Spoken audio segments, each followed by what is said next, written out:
So he's gone, bang. I said, yeah? And he's walked towards me, bang, bang. Right, and I thought, 3 shots. This cunt's gonna kill me. You better keep your mouth shut. And he just walked over to me and just went like that, bang, bang, right in the forehead.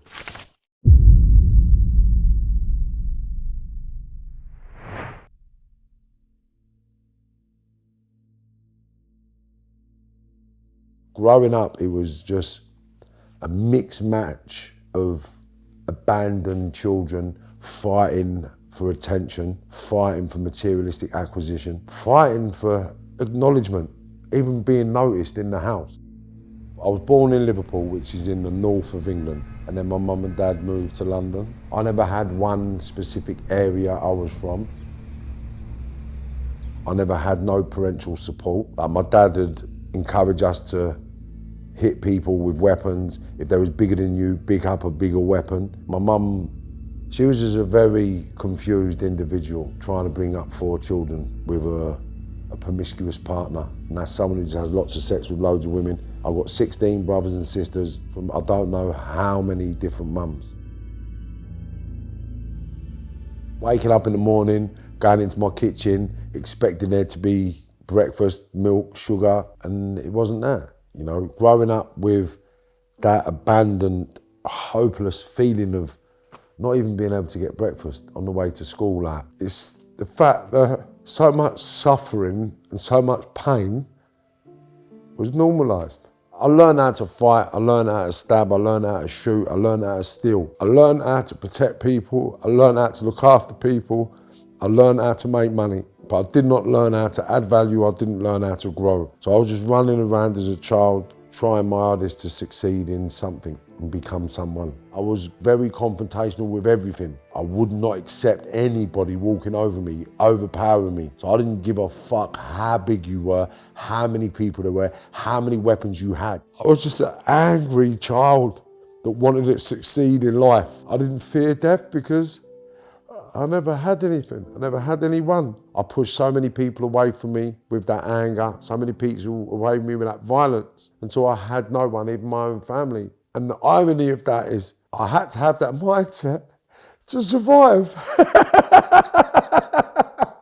That's the madness. If I never had that mindset, I would have been depressed, I would have been a junkie, I would have tried to kill myself, I would have given up.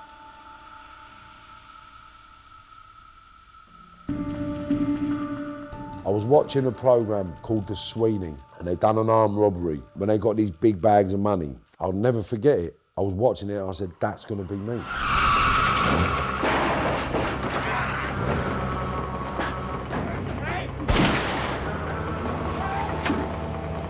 To me, my dad was the centre of attention when he's out with all his mates. He's got all his jewellery on, he's got all his drugs, he's got all his cars, and he's got all his women. But I'm at home with no clothes, no food, and no money.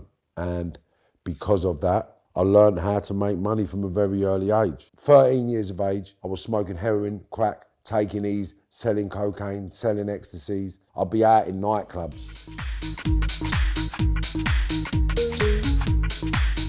Up till 17 was just drug-filled childhood, nicking, handling a lot of money, doing a lot of things, moving up the criminal ladder every month, every year.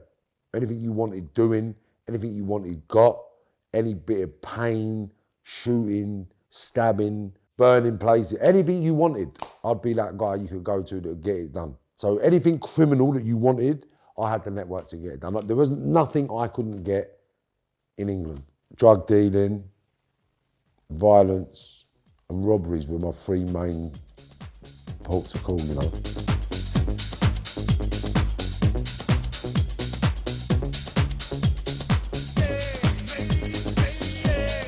There used to be a nightclub called the Ministry of Sound. The people that I used to do the armed robberies with, they was linked up to a network of nightclubs. They've took me out one night to their club. This was a nightclub that was not allowed to sell alcohol, but it sold soft drinks, and it was for taking E's and partying. I used to take MDMA when I used to party. I'm in the toilet with my Boulevard watch on, and I had to say it because this is what it was all over. So I'm in the toilet, I'm having a pee at the urinal. but I'm out of my nut. Geezer said to me, have you got the time? So I'm having a piss, I've gone here. Like, Geezer's trying to take my watch off. So I've had to finish my piss, put my cock away, and then get my blade out, and then just stab him up. With that, his mate is behind him. His mate's come running over you, but his mate didn't realise I was stabbing his mate. His mate thought me and his mate was fighting. So as his mate's come round the side of him, I've stabbed him. I think I've stabbed him in the shoulder or the neck. I can't remember. So when he's at the deck and started screaming, I've sort of walked out the toilet. And as I've walked past one of those bouncers, which is the security people, I've said to one of the bouncers, someone's just been stabbed up in the toilet there. I've gone back onto the dance floor.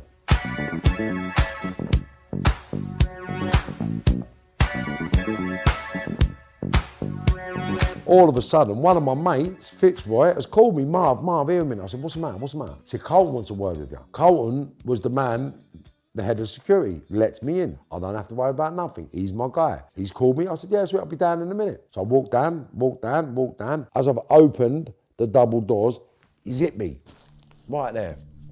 Right, so right in there, there's a scar right there, right?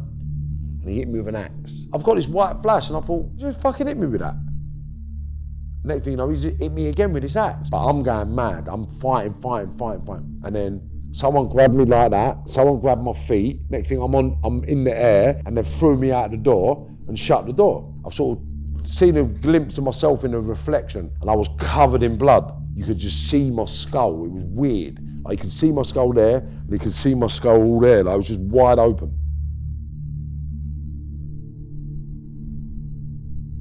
In 1993, I went away to prison.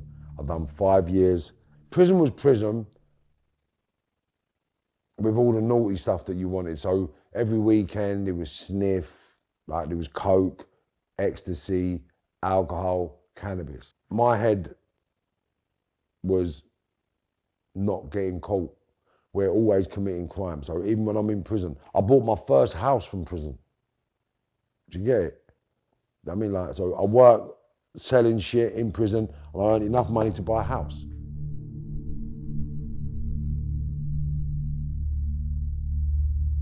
I moved to Marbella 2006 to get away from all the criminality, bullshit, all the grooming cunts that used me forever in this country. So I fucked off to Spain to make a new criminal empire for my life.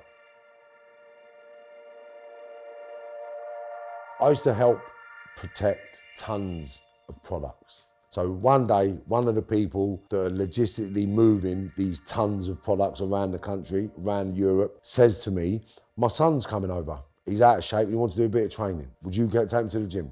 So I said, yeah. He was really punctual, really effort, really put in the time. So I liked this kid, started working with this kid. So I let him drive for me. So he's driving my car. One day we went around my mate's house, Kian, because I used to be mad for watches. And he said, Marv, do you want a couple of these watches? I said, no, I've already got them, I'm all right. So then my driver said, can I get one of them? Yeah, crack on, mate, get what you want. A few weeks have gone by, maybe a month. My mate's rung me up and said, I ain't being funny, Marv. Are you coming to pay for that watch? What watch? I said, the watch your pal took. The driver? He said, yeah. I said, well, you ain't paid for that yet. He said, no. I said, the cheeky cunt. So I said, mate, no disrespect. You need to go and pay for that fucking watch, mate. So I've gone down it. When I've gone down it, he ain't there. So when I pulled up, his mate's sitting there. So I've got out of the car. Where's your mate? He said, he'll be back in a minute. I said, yeah, what's he going to get? A tool? I said, do you know the strength of this little prick? With that, he's kind of turned up. So I've jumped up. What, cunt, what? I said, what the fuck, what? What? What are you going to do with that? And with that, he shot me in the leg. When that shattered, I've hit the deck. I can't do nothing. So I said, get on with your fucking job, mate. So he's gone, bang. I said, yeah? And he's walked towards me, bang, bang. Right, and I thought, 3 shots. This cunt's gonna kill me. You better keep your mouth shut. And he just walked over to me and just went like that, bang, bang, right in the forehead, right in the eyeball. Yeah. Look at that. After he shot me in the head, I thought, I'm dead.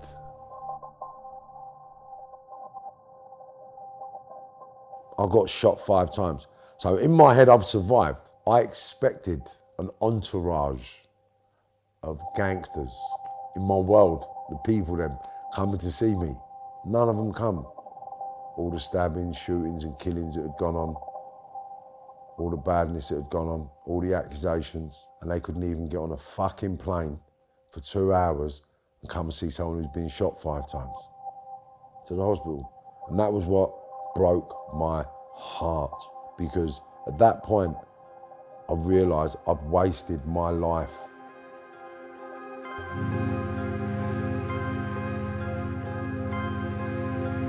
I've lived a life to an exceptional level that I'm not proud of.